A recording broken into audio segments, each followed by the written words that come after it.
Guten Abend, Berlin. My name's Alistair Humphreys. I'm sorry for my terrible lack of German, but I really hope that you enjoyed watching Into the Empty Quarter this evening.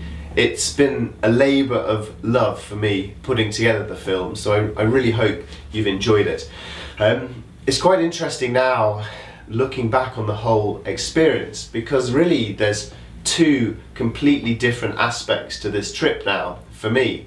There's the actual journey itself, and I hope we captured the feelings of that in the film. The physical challenges, the mental challenges, the highs and lows of an adventure, the relationship developing between Leon and myself, and of course all of the great characters that we met along the way. So that's one side of the journey. It's the actual trip itself, but the filmmaking journey is at least as interesting, and it's definitely much longer. The Empty Quarter trek took about 45 days to do, and putting together the film took about 9 months to do. We had to turn 27 hours of footage down to the 52 minutes that you've just watched. We've also made a 20-minute edit for film festivals, and that's quite a painful process, having to turn your beloved footage and just cut, knowing as you do that the more you cut, probably the better the film would be. But out of those 27 hours, there's some lovely bits that we had to just leave on the cutting room floor to leave the film at just its 52 minutes. One little story I want to share with you since the film was finished was, do you remember in the film there's a Saudi Arabian lorry driver? He had the red dish dash, the shades, and he was quite a effervescent character. He said, "Call me when we get to Dubai and we'll kill a camel and have a feast." Well, somebody in Saudi Arabia has seen our film, and they spotted on his lorry the logo of the company he worked for, and they contacted the company, and the company tracked down Salim, the lorry driver, and they've given him a prize. They gave him an award for being a good example to his country and to his company, and I think that's brilliant for him to get recognised for the kindness he showed us along the way, because we met so many fabulous strangers along the way, and the kindness that shone through on that trip was extraordinary. I absolutely loved Oman and the Emirates, and if you're looking for somewhere to go for your holidays, perhaps I could definitely recommend Oman. It was brilliant.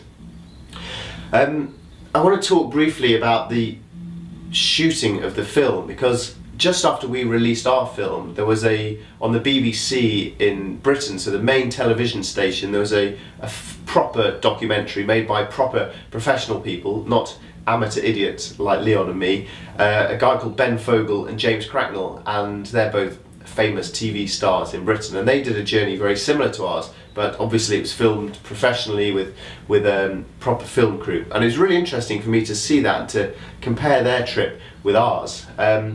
Self-shooting is hard work. Every shot you saw of us walking past the cameras involved us setting up the camera, running off into the distance, walking past the camera, and then running back to turn the camera off before we wasted too much battery. So it's hard work filming it by ourselves.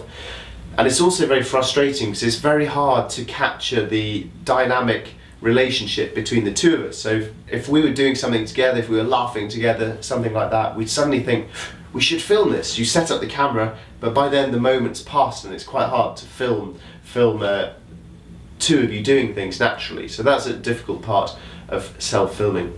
Something I loved though was just the simplicity of it. It was just us with a pretty small camera. I had a Canon 5D Mark II, which is a digital SLR, and Leon had a small video camera, and we had a tripod each and a microphone each, and that was about it. And I loved the simplicity of being able to film your journeys by yourself. And also being massively involved in the editing process was something I've really enjoyed, trying to take the footage that we're emotionally attached to and turn it into a story that hopefully other people will connect with. Has been a completely new experience for me and something that I've really enjoyed, and I really hope that I'll get the chance to do it again. Because this is the first time I've made a film. I'd never done a proper length film before. I've made short little films on my website, but this is the first long one. And it's also the first trip I've been on where the deliberate aim right from the start was to create a film, and that really changes the feeling of a journey. And it changes it in good and bad ways. The bad ways are that it starts almost to feel a little fake, because everything about the whole trip was leading towards a film. So if anything bad happened, so when our cart broke, I was of course very annoyed, it was frustrating, it was difficult, but also a little part of me was thinking, yes, this will look good for our film. So that's a strange artificiality to the journey. But it also meant that I actually paid a lot more attention than I normally do on a trip. Normally on a trip, as long, difficult one, you start to zone out and you just blank your mind from what you're doing and just try and forget about it all and just kill some miles.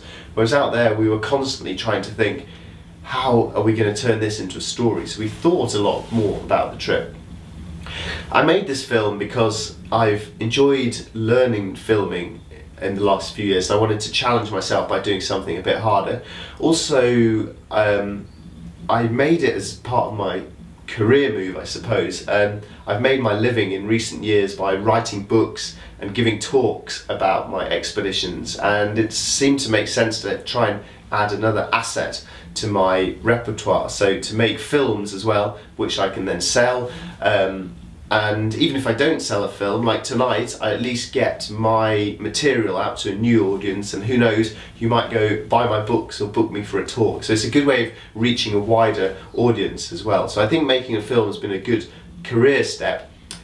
And then the most important reason, of course, is that it's fun. I really, really enjoyed all of the hassle of trying to film out in the desert and all of the hassles of editing back home. It's been a really, really fun process.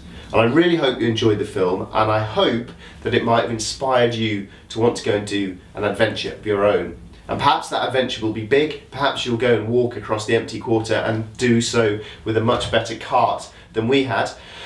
But perhaps you haven't got the time, or you don't even want to go and do a trip that long and that difficult, but you still want some sort of small adventure. And that's where I'd like to recommend that you try a micro adventure. When I came home from the desert, I spent the last year, as well as making the film, exploring my own country, exploring Britain. Britain's a small country, it's less wild than Germany even, and yet I found pockets of beauty really close to home. And I was doing this because I felt that anyone can have adventure wherever you live. You don't need to live in the wild places, you don't need to be a professional adventurer, you don't need loads of money. All you need really is just the attitude to think, I'm going to do something different this weekend. I'm going to go somewhere I've never been before. I'm going to challenge myself and do something difficult. And when you get home, you have a great feeling of satisfaction. So this idea of micro-adventures has become quite popular in Britain, or at least popular within my small world of adventure people and the everyday people who read my website. So I'd like to try and encourage you in Berlin to go on a micro-adventure. And it's a very easy thing to do. You could do it even midweek after work in perhaps a month or two's time when the nights are a bit lighter and warmer, or you can do it on any weekend. And it can be as simple as this. When you finish work at 5 o'clock or whatever time you finish, don't just go home and watch terrible television. Jump on a train or a bus or a bicycle and head out of Berlin, head out into the countryside, go to the Brandenburg woods, go sleep in the woods for the night, have a little fire, cook some food, drink a beer or two with your friends, sleep underneath the stars, look up and see the moon, wake up in the morning at sunrise, jump in a river, if at all possible, for a lake. That's the best wake up you can possibly have. Get back on the train, back into your office, back into work, and then when your office workers say to you, did you do anything interesting last night? You can say, yes, I did. I had a micro adventure. So go do it, and if you do it, please let me know. You can find me on the internet, share your stories, and I hope you've enjoyed the film tonight. Thank you very much for watching it. I really appreciate it, and I'm sorry I can't be with you. I've never been to Berlin, so I wished I could have been there tonight. Thank you very much.